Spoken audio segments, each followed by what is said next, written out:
America's changing stance on the war in Ukraine has been highlighted at the United Nations, where its UN envoy voted twice alongside Russia. First, the two countries opposed a European drafted resolution condemning Moscow's actions and supporting Ukraine's territorial integrity. Then they backed a US resolution calling for an end to the conflict but containing no criticism of Russia. It comes as the French President Emmanuel Macron says a truce between Ukraine and Russia could be agreed in the coming weeks, following talks with President Trump in the White House amidst straining US-Europe relations. He is the first European leader to visit since Trump's inauguration, ahead of the arrival of the UK Prime Minister Sir Keir Starmer on Thursday. Meanwhile, in France, two people have been arrested in relation to an arson attack on the Russian consulate in Marseille on Monday. Prosecutors called the pair major individuals. In Ukraine, air raid alerts have been sounded again today. Overnight, Poland deployed aircraft to secure its airspace after Russia launched strikes targeting western Ukraine. The BBC's Joe Inwood reports. In northern Ukraine, new troops are still being trained, even as the war enters its fourth year. The cost has been huge, but this country appears to be holding on. It's done so through the effort of men like Evhen, who says Ukraine is making more of its own weapons and will continue to do so. It's good to get help from abroad. Help won't last forever. It's here today, it might be gone tomorrow. And that point has been brought home by the dramatic change in US policy. Once Ukraine's greatest ally, Donald Trump has started repeating Moscow lies about Kiev starting the war. And so yesterday's visit of French President Emmanuel Macron to the White House had extra significance. Again, the relationship's been very special with France and very special with this gentleman on my right. They've always got on well, but there were points of disagreement. Europe is loaning the money to Ukraine. They get their money back. No, in fact, to be frank, we paid 60% of the total effort, and it was through, like the US, loans, guarantee, grants, and we provided real money, to be clear. And that was not the only crack in the transatlantic alliance. We need to reconfirm that the aggression should be condemned and discredited, not rewarded. In an extraordinary development at the UN, European countries and the US found themselves backing different resolutions on Ukraine, with America on the same side as Russia, Belarus and North Korea. While in Kyiv, Ukraine's remaining allies took part in events to commemorate 3 years of war and talks aimed at ensuring the sacrifices they've made will not have been in vain. Joe Inwood, BBC News. Well, our Ukraine correspondent James Waterhouse gave more details about the reaction from Kiev to the talks between Macron and Trump. Well, we've had no specific reaction to a meeting between Emmanuel Macron and Donald Trump here. Instead, the focus has been on Ukraine's own rallying cry to its remaining allies as America throws the gauntlet down, really, challenges Europe to try and step up where it is less willing to do so. We're going to see Sir Keir Starmer follow suit, where he will visit Donald Trump in the White House to try and bridge a widening gap between Europe and America. So here, instead, we have seen a continuation, really, of military pledges, an announcement of new sanctions against Russia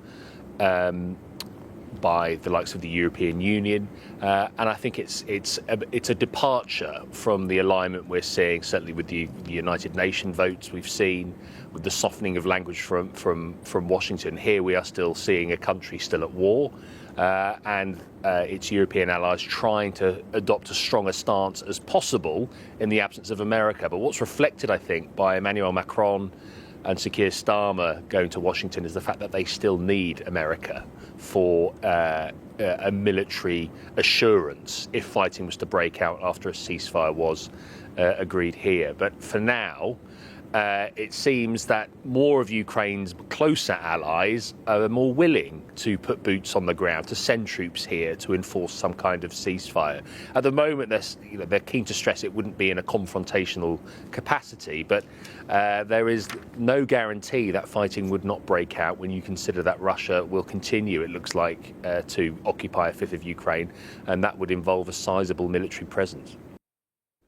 James Waterhouse there. Well, joining me now is political commentator, author and journalist Christine Ockrent. Thanks for being with us, Christine. It was fascinating to watch the public interactions yesterday with Macron and Trump. Just first of all, what did you make of the overall, the body language, the precise language from what we saw? Well, I think there was some effort on both sides to make it look, fairly friendly. No hostile confrontation. But it is obvious that the transatlantic gap is widening. And there was that very interesting moment where Donald Trump, as usual, being carried away by his alternative facts, said, oh, Europeans are getting their money back from Ukraine. And then Macron very calmly put his hand on Trump's arm and said, well, no, actually, no. Europeans paid 60% of the aid provided to Ukraine, and, loans are the same as the US. And that was the only moment where Trump was sort of slightly off balance. Not that it mattered much, because obviously he kept on repeating that the old style American diplomacy is over and he wants to do things afresh again. And as your correspondent pointed out, what is absolutely unbelievable is at the same time the US voting at the General Assembly alongside with Russia, Iran, and North Korea. I mean, but there is though potentially a deal coming, according to Trump, and quite a shift if what he said yesterday is true, that Russia would accept EU peacekeepers, because that is not what Sergei Lavrov said at the Saudi meeting, after the Saudi meeting with Marco Rubio. If that is the case, if Russia does accept that, and if Zelensky is going to travel to the US to sign a minerals deal in the next week or two, does it look likely that this war will stop? Well, there has been no commitment whatsoever on the American side yesterday that the US would provide the indispensable backstop to an European force, which wouldn't be a military engaged force. It would be there to actually confirm that the ceasefire is being respected on both sides. But if the US has such a strong financial interest in these rare earth minerals, they will surely ensure the security of Ukraine. Yes, but the irony is that most of these rare earth, lithium, and so on are actually in the Donbass, in the area actually controlled, in the Ukrainian area controlled by Russian troops. And so that's why Putin said yesterday, oh, wonderful, if actually the US pays for our exploiting those mineral resources. So you're right, that may be a point where Trump may think, well, if that's our investment, we might as well try and protect it. But it's all very illusional, because these rare earths, all these haven't been really explored. The map is still very vague.